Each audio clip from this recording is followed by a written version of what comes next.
কল্পনা করুন একটি সময় যখন কোনো ইতিহাস লেখা হয়নি, কোনো মানুষের পদচিহ্ন নেই, কোনো সভ্যতার কোলাহল নেই, নেই কোনো ভাষা, নেই কোনো যুদ্ধ, নেই কোনো ভালোবাসার গল্প।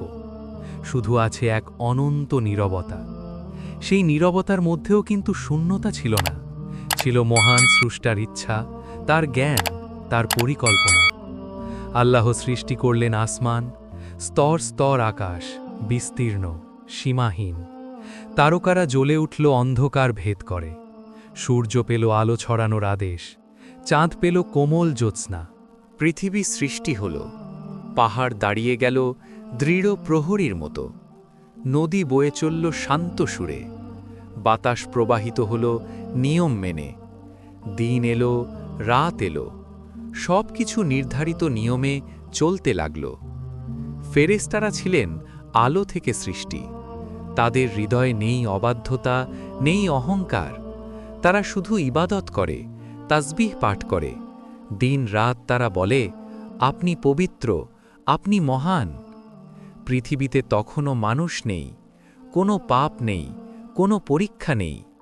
তারপর একদিন সেই প্রশান্ত পরিবেশে এক ঘোষণা প্রতিধ্বনিত হল, এক ঘোষণা যা ইতিহাস বদলে দেবে। আমি পৃথিবীতে একজন প্রতিনিধি সৃষ্টি করতে যাচ্ছি। এই বাক্য যেন মহাবিশ্বের নীরবতায় ঢেউ তুলল।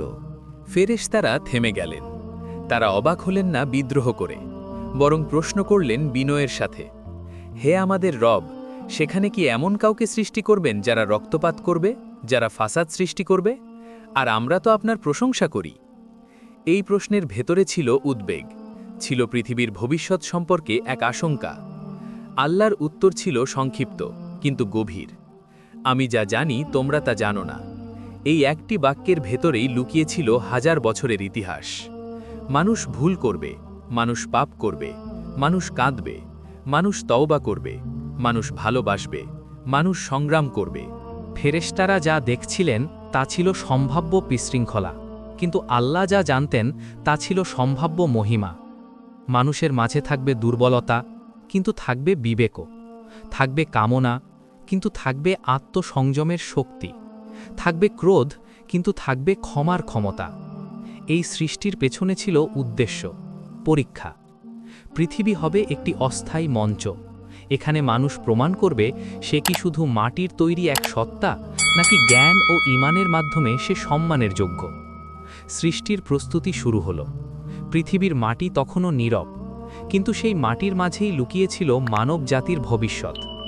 এই ঘোষণা ছিল কেবল শুরু, কারণ এখনও মানুষ সৃষ্টি হয়নি, এখনও প্রথম শ্বাস নেয়নি, এখনও প্রথম শব্দ উচ্চারণ করেনি। কিন্তু পরিকল্পনা সম্পূর্ণ প্রস্তুত। ভাবুন, একজন সৃষ্টিকর্তা এমন এক জাতি সৃষ্টি করবেন যারা ভুল করবে, আবার ক্ষমা চাইবে, পড়বে আবার উঠবে, হারাবে আবার ফিরে আসবে। এই সৃষ্টিই হবে ভিন্ন। ফেরেশতারা কখনো অবাধ্য হয় না, কিন্তু মানুষ পছন্দ করতে পারবে, ভালো আর মন্দের মাঝখানে দাঁড়িয়ে সিদ্ধান্ত নিতে পারবে। এটাই মানুষকে বিশেষ করবে। এই পৃথিবী, যে পৃথিবী একসময় নীরব ছিল, শীঘ্রই তা ভরে যাবে মানুষের পদচারণায়। হাসি, কান্না, যুদ্ধ, প্রেম, দোয়া, তওবা। কিন্তু তার আগে আসতে চলেছে এক ঐতিহাসিক মুহূর্ত। মাটি থেকে সৃষ্টি হবে এক অবয়ব, নির্জীব কিন্তু সম্ভাবনায় পূর্ণ।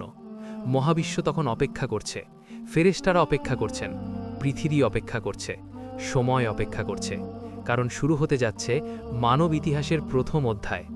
এখনও কোনো মানুষ নেই, কিন্তু শীঘ্রই আসবে এমন এক সত্তা যে ভুল করবে কিন্তু শেখাবে তওবার শিক্ষা, যে কাঁদবে কিন্তু শেখাবে কৃতজ্ঞতার ভাষা। এটাই মানব সৃষ্টির সূচনা। এটাই সেই গল্পের প্রথম দরজা, যার ভেতরে আছে রহস্য, পরীক্ষা আর চিরন্তন শিক্ষা।